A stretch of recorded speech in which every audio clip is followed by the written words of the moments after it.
My dear students, welcome back to our channel. Students, in this video I am explaining MBA first semester, subject Business Economics, important short questions and answers. Let's start quick revision. First unit, first important short question is define business economics. Business economics is the study of how businesses make decisions to maximize profits and efficiently use resources. It focuses on understanding market conditions, consumer behavior, costs, and competition to help businesses make smart choices. Example, a company deciding whether to lower prices to attract more customers or keep prices high to maintain profit margins uses business economics to evaluate the benefits and risks. In short, business economics helps companies make better decisions based on real-world factors to succeed in a competitive environment. Next important short question is marginalism. Marginalism is the concept of analyzing the additional, marginal, benefit or cost of a decision. It helps businesses decide whether the extra effort or cost is worth it for the extra benefit. Example, if a factory is deciding whether to produce one more unit of a product, marginalism looks at the extra cost of production and compares it to the extra revenue from selling that unit. In short, marginalism helps businesses make decisions by focusing on the small, additional changes, ensuring that resources are used in the most efficient way possible. Next important short question is what is incremental analysis? Incremental analysis is a decision-making tool that helps businesses compare the additional costs and benefits of different options. It focuses only on the changes that will happen if a decision is made, ignoring costs that won't change. Example, a company considering whether to produce an extra 100 units. Incremental analysis looks at the extra costs, materials, labor, versus the extra revenue from selling those units. In short, incremental analysis helps businesses focus on the differences between alternatives to make the best choice. Next important short question is what is time perspective? Time perspective refers to how people or businesses view and plan for the future, present, and past when making decisions. It involves considering both short-term and long-term goals. Example, a company may focus on short-term profits by launching a quick-selling product, short-term perspective, or invest in research and development for future growth, long-term perspective. In short, time perspective helps businesses balance immediate needs with future goals, ensuring decisions align with both current and future success. Next important short question is describe the role of a managerial economist in an industrial unit. A managerial economist helps a business make decisions by analyzing data, market trends, and economic factors. They focus on finding ways to improve efficiency, reduce costs, and maximize profits. Example, in an industrial unit, a managerial economist might analyze production costs, decide on pricing strategies, or help forecast demand to ensure the business stays competitive and profitable. In short, a managerial economist guides decision-making, ensuring that the business uses its resources wisely and adapts to market changes to achieve long-term success. Next, second unit. First important short question is define demand. Demand refers to how much of a product or service people are willing to buy at different prices during a certain time. It shows the relationship between price and quantity that consumers want to purchase. Example, if the price of a t-shirt drops from $20 to $15, more people may want to buy it, increasing demand. In short, demand is the quantity of a product that consumers are ready to buy based on its price and their willingness to spend. Next important short question is demand analysis. Demand analysis is the study of how the quantity of a product demanded by consumers changes with various factors such as price, income, and preferences. It helps businesses understand consumer behavior and make decisions. Example, a company may analyze how demand for their product changes when the price drops or when consumers' income increases. In short, demand analysis helps businesses predict how changes in factors like price or income will affect the amount of a product people want to buy, enabling better decision-making. Next important short question is explain the determinants of demand. Determinants of demand are factors that influence how much of a product people want to buy. These include 1. Price. Higher prices usually reduce demand, while lower prices increase it. 2. Income. As people's income increases, they may buy more of a product. 3. Tastes and preferences. If a product becomes popular, demand increases. 4. Substitutes. If the price of a substitute product drops, demand for the original product may fall. 5. Expectations. If people expect prices to rise, they may buy more now. In short, demand changes based on these factors, affecting how much people want to buy. Next important short question is give supply function. The supply function shows the relationship between the quantity of a product that producers are willing to sell and its price. It is usually represented as Q is equal to F, P, where Q is equal to quantity supplied, P is equal to price. Example, if the price of apples increases, farmers might want to supply more apples because they can make more profit.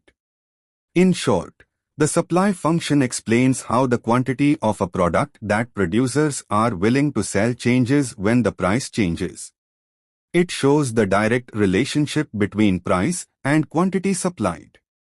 Next important short question is market equilibrium. Market equilibrium occurs when the quantity of a product supplied by producers equals the quantity demanded by consumers at a specific price.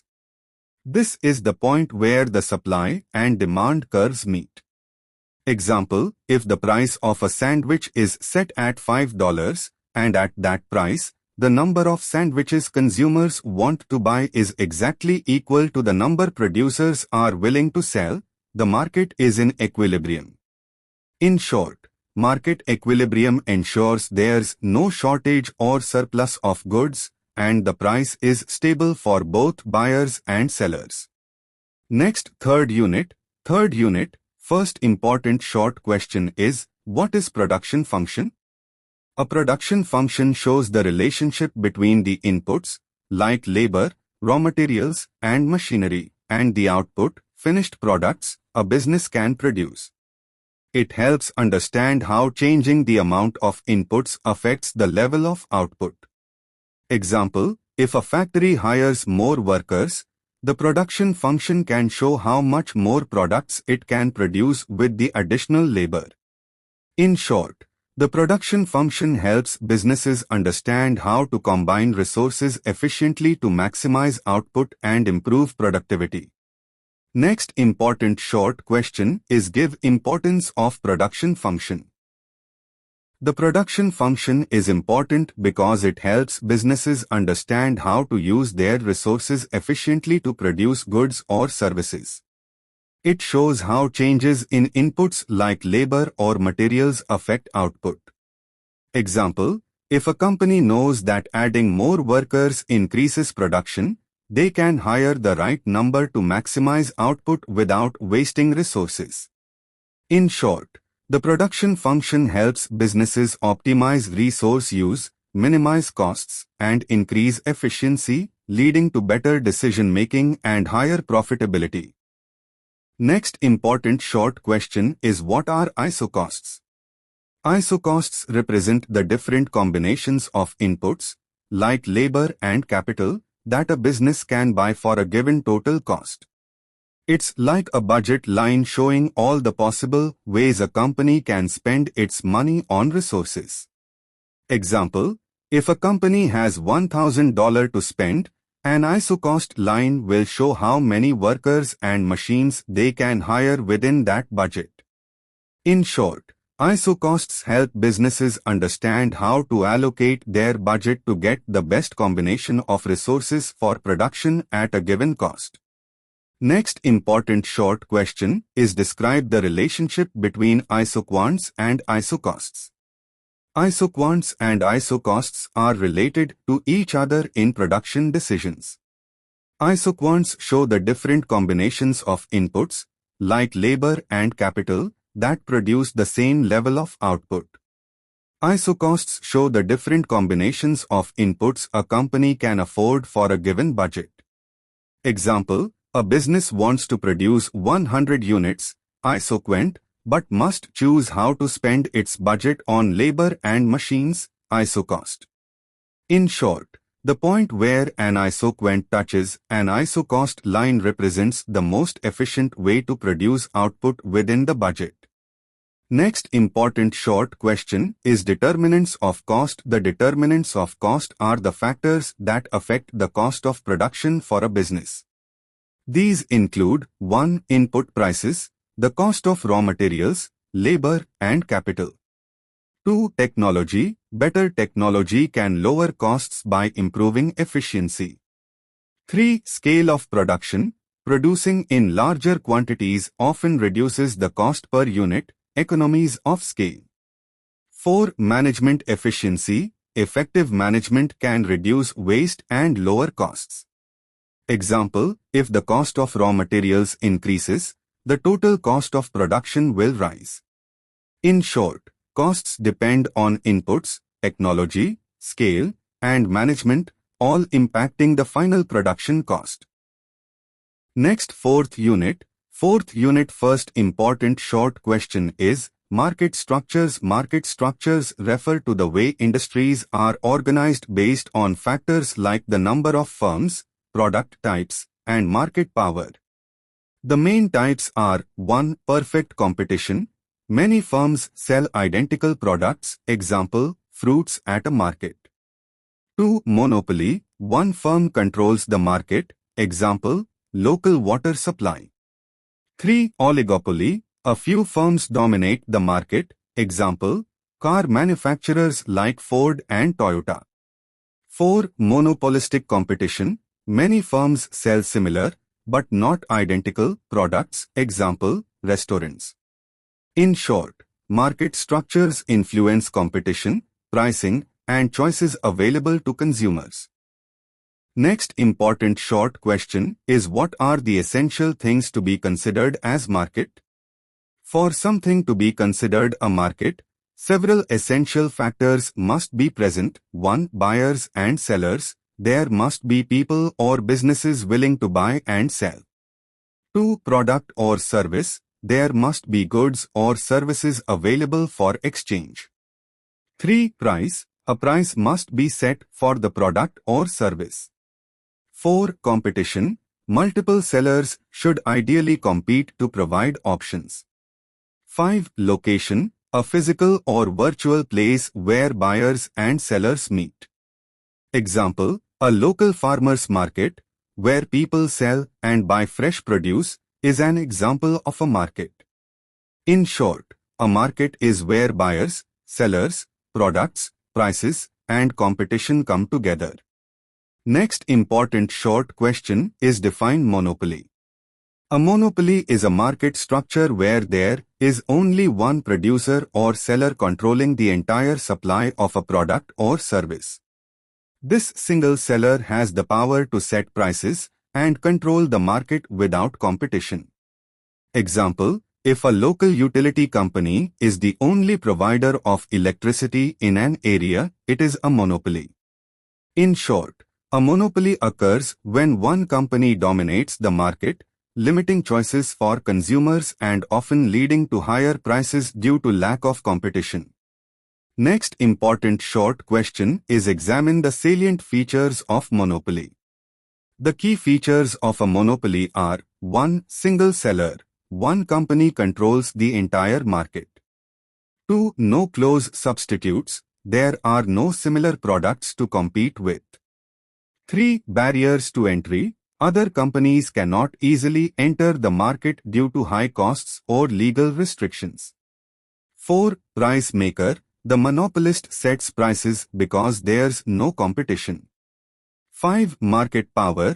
The monopolist has significant control over supply and demand. Example, a local water supply company that is the only provider in the area. In short, monopolies limit competition, allowing one company to dominate and control the market. Next important short question is, what is oligopoly? An oligopoly is a market structure where a small number of companies dominate and control the supply of a product or service. These companies are interdependent, meaning the actions of one can affect the others. Example, in the smartphone market, a few companies like Apple, Samsung, and Google dominate, and their pricing and product decisions influence each other. In short, an oligopoly occurs when a few firms hold most of the market share, creating limited competition and often leading to similar pricing or strategies among them.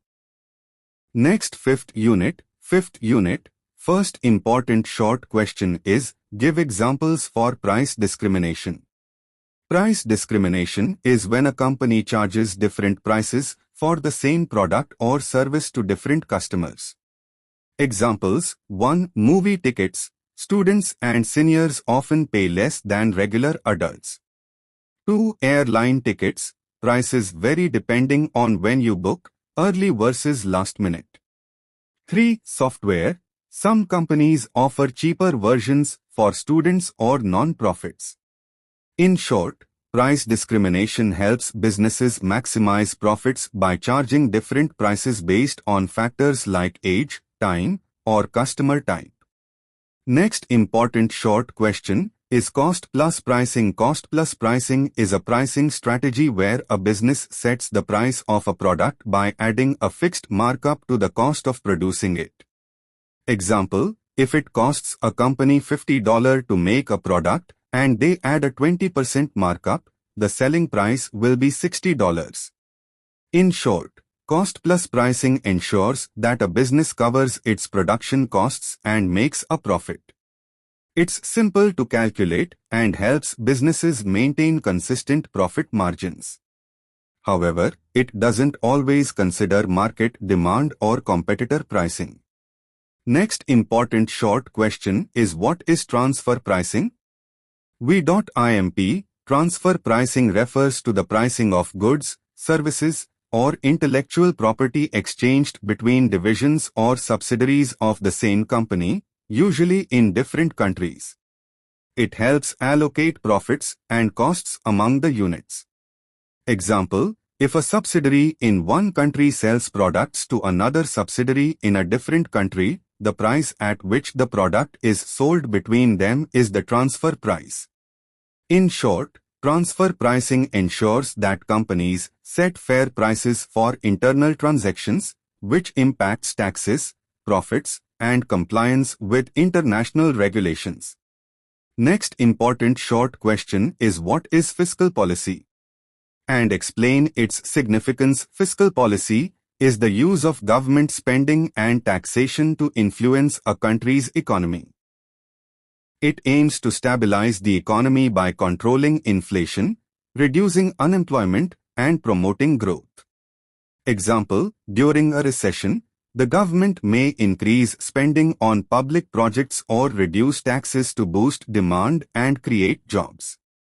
In short, fiscal policy helps manage economic cycles. By adjusting spending and taxes, the government can either stimulate the economy during a downturn or cool it down during periods of inflation, ensuring stable growth and reducing economic instability. Next important short question is dumping. Dumping is when a company sells a product in a foreign market at a price lower than its cost of production or lower than the price charged in its home market. It's usually done to gain market share or drive competitors out of business. Example, a company in the US might sell shoes in another country for $10 even though they cost $20 to make to undercut local competitors. In short, dumping can harm local businesses in the target market, and some countries take legal action to protect against it as it disrupts fair competition. I hope you understand easily each question. All the best, students, for your upcoming exam. For other subject quick revision. Important questions. Previous question papers. And syllabus. Links are available in description. Check out once. Thank you for watching. Like and share this video with your friends.